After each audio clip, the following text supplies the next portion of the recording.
नमस्कार।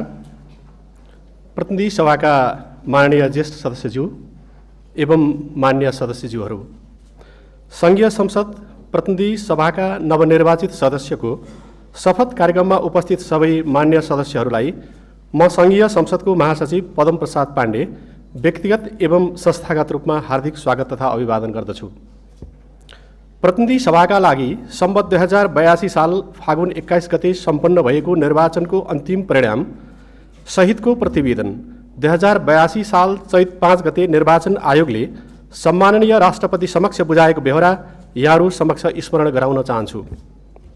सर्वप्रथम म उक्त निर्वाचनबाट निर्वाचित हुनुभएका सम्पूर्ण मान्य सदस्यहरूलाई हार्दिक बधाई तथा जनअपेक्षा अनुकूल सफल कार्यकालको शुभकामना व्यक्त गर्दछु। जेन्जी आन्दोलनको क्रममा अन्तर्राष्ट्रिय सम्मेलन केन्द्र नयाँ बानेश्वरमा रहेको सङ्घीय संसद भवन क्षतिग्रस्त हुन गई सभा सञ्चालन योग्य नभएको र निर्माणाधीन भवन समेत तयार नभएकोले उक्त भवन संसद सचिवालयलाई हस्तान्तरण हुन नसकेपछि सभा सञ्चालनको प्रबन्ध गर्नमा हामी निकै विलखबन्दमा पर्यौँ। विभिन्न निकाय तथा पदाधिकारीहरूसँगको पटक पटकको छलफल, पत्राचार, भेटघाट एवं दबावमूलक कार्यबाट समेत निर्माणाधीन भवनको सभाहाल संसद सचिवालयलाई हस्तान्तरण हुन सकेन। विभिन्न विकल्पहरूको खोजीपछि आज हामी उपस्थित भएको यो बहुउद्देश्यीय हललाई नै शपथ कार्यक्रम र अल्पकालीन रूपमा सभा सञ्चालनका लागि तयार गर्ने निर्णय भए अनुरूप हतार हतारमा यो हल र हलभित्रको संरचना तयार गरिएको छ। यस विषम परिस्थितिमा हाल तयार गरिएकोले यस भवनमा थुप्रै कमी कमजोरी हुन सक्ने भएको र त्यसबाट मान्यजीहरू, दर्शक, सञ्चार माध्यम लगायतलाई पर्न गएको असुविधाप्रति संसद सचिवालयको तर्फबाट क्षमा याचना गर्दछु। नेपालको संविधानको धारा 88 मा सङ्घीय संसदको प्रत्येक सदनका सदस्यले सदन वा समितिको बैठकमा पहिलोपटक भाग लिनुअघि सङ्घीय कानुन बमोजिम शपथ लिनुपर्ने व्यवस्था गरिएको छ। त्यसैगरी प्रतिनिधि सभा सदस्य निर्वाचन ऐन 2074 को दफा 75 को उपदफा 1 मा सदस्यले प्रतिनिधि सभा वा त्यसको कुनै समितिको बैठकमा भाग लिनुअघि प्रतिनिधि सभाको अध्यक्षता गर्ने व्यक्ति समक्ष शपथ लिनुपर्ने प्रावधान छ।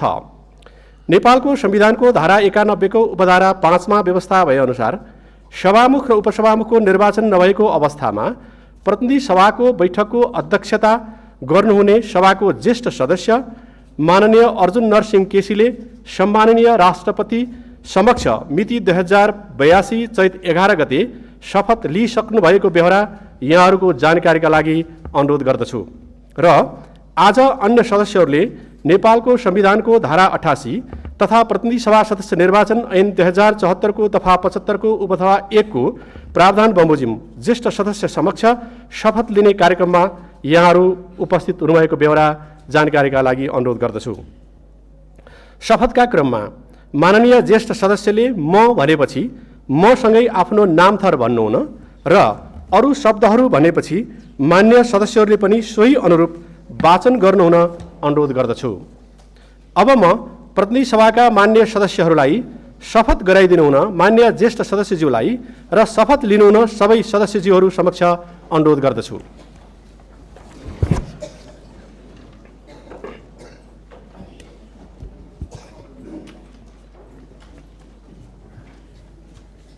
म मुलुक र जनताप्रति पूर्ण वफादार रही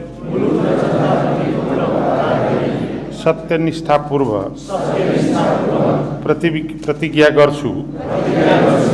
ईश्वरको नाममा शपथ लिन्छु कि नेपालको सार्वभौम सत्ता,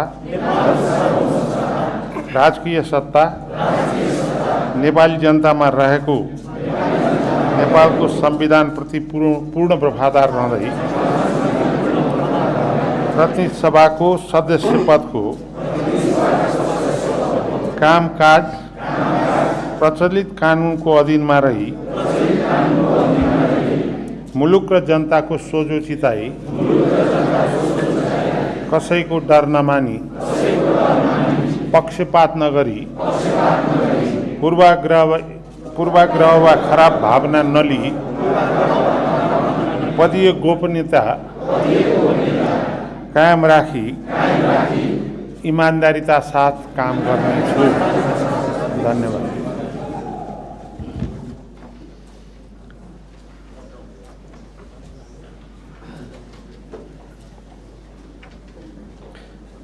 प्रतिनिधि सभाका मान्य सदस्यहरूलाई शपथ गराइदिनु भएकोमा मान्य ज्येष्ठ सदस्यज्यू र शपथ लिनुभएकोमा सबै मान्य सदस्यज्यूहरूप्रति आभार प्रकट गर्दछु। मान्य सदस्यज्यूहरूलाई शपथ पत्रमा आफ्नो नाम, थर र मिति लेखी हस्ताक्षर गरिदिनु हुन अनुरोध गर्दछु। मातृभाषामा शपथ लिनुभएका सदस्यहरूलाई मातृभाषा र नेपाली भाषाका दुवै शपथ पत्रमा आफ्नो नाम र मिति लेखी हस्ताक्षर गरिदिनु हुन अनुरोध गर्दछु। मान्य सदस्यहरूलाई आफ्नो शपथको फाइल यस कक्षको बाहिरको करिडोरमा बसेका सचिवालयका कर्मचारीहरूलाई बुझाई सङ्घीय संसदको लोगो र ब्याग त्यहीँबाट प्राप्त गर्नुहुन अनुरोध गर्दै मान्य ज्येष्ठ सदस्यज्यूको अनुमतिले यो कार्यक्रम यहीँ समाप्त भएको बेहोरा जानकारीका लागि अनुरोध गर्दछु। धन्यवाद।